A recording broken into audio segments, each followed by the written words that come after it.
মন্থার দুর্যোগ কাটতে না কাটতেই ফের ঘূর্ণাবর্তের খবর। পাহাড়ে নতুন করে বিপর্যয়ের সম্ভাবনা, সতর্ক করল হাওয়া অফিস। মন্থা যেতে না যেতেই হাজির নতুন ঘূর্ণাবর্ত। থাইল্যান্ড থেকে আসা এই ঘূর্ণাবর্তের জেরে নিম্নচাপের সম্ভাবনা বঙ্গে। পাহাড়ে বিপর্যয় তৈরি হওয়ার আশঙ্কা, জারি হয়েছে সতর্কতা। শীত আসার পথে একের পর এক নিম্নচাপ যেন বাধা হয়ে দাঁড়াচ্ছে। কি জানাচ্ছে হাওয়া অফিস, আসুন জেনে নেওয়া যাক। বঙ্গজুড়ে যেন একটাই ঋতু বিরাজমান, সেটি হলো বর্ষা। বর্ষার বিদায় ঘটলেও কমছে না বৃষ্টি। একের পর এক তৈরি হচ্ছে নিম্নচাপ এবং ঘূর্ণাবর্ত, আর তার জেরেই দুই বঙ্গেই চলছে বিক্ষিপ্ত বৃষ্টিপাত। মৌসুম ভবন থেকে পাওয়া খবর অনুযায়ী থাইল্যান্ড থেকে ইতিমধ্যেই আসছে এক নতুন ঘূর্ণাবর্ত। মৌসুম ভবনের পূর্বাভাস অনুযায়ী থাইল্যান্ড উপসাগর থেকে আসা ঘূর্ণাবর্ত আন্দামান সাগরে পৌঁছে শক্তি বাড়াবে। ঘূর্ণাবর্তের জেরে আগামীকালই পূর্ব মধ্য বঙ্গোপসাগরে নিম্নচাপ সৃষ্টির পূর্বাভাস রয়েছে। তবে নিম্নচাপের গন্তব্য এখনও স্পষ্ট নয়।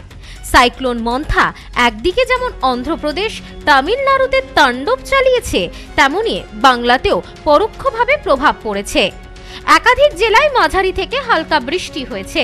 আলিপুর আবহাওয়া অফিসের পক্ষ থেকে জানানো হয়েছে, নিম্নচাপের প্রভাবে আজও বিক্ষিপ্ত বৃষ্টির সম্ভাবনা রয়েছে দক্ষিণবঙ্গে। আজ বীরভূম, মুর্শিদাবাদে ভারী বৃষ্টির সতর্কতা জারি হয়েছে। দক্ষিণবঙ্গের পরিস্থিতি হাতের মধ্যে থাকলেও বিপদ বাড়ছে উত্তরবঙ্গে। উত্তরবঙ্গে টানা বৃষ্টিপাতের কারণে আবারও তৈরি হচ্ছে বিপর্যস্ত পরিস্থিতি। আগামী 24 ঘন্টায় উত্তরের 4 জেলা দার্জিলিং, কালিম্পং, আলিপুরদুয়ার ও জলপাইগুড়িতে লাল সতর্কতা জারি করা হয়েছে। উত্তর দিনাজপুর ও কোচবিহারে কমলা সতর্কতা জারি করা হয়েছে। ভারী বৃষ্টির কারণে ধস নামার আশঙ্কা। হরপা বানের ভয়ে ইতিমধ্যেই নদী পাড়ের বাসিন্দাদের মাইকিং এর মাধ্যমে করা হচ্ছে সতর্ক, নিয়ে যাওয়া হচ্ছে নিরাপদ স্থানে। সিকিমেও রয়েছে তুষারপাতের সম্ভাবনা।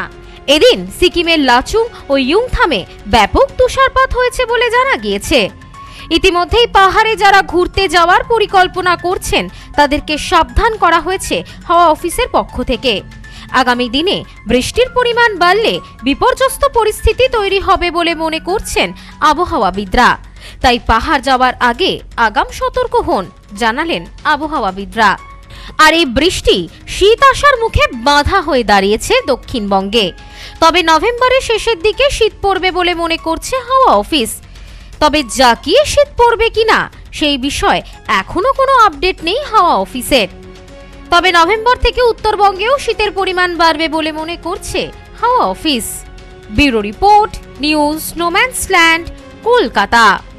সম্প্রীতি guest house, hotel and restaurant. সমস্ত আধুনিক সুবিধাযুক্ত AC double bedroom, standard double bedroom, twin bedroom, deluxe double bedroom. আমাদের হোটেলেই রয়েছে বাঙালির খাবার সহ মাল্টি কুইজিন রেস্টুরেন্ট। শহরের মধ্যে অথচ সম্পূর্ণ নিরাপদ পরিবেশে থাকা খাওয়ার একমাত্র ঠিকানা Sampriti guest house, hotel and restaurant, Chakdah road, টবাজার, বনগাঁ। ফোন 03215257603।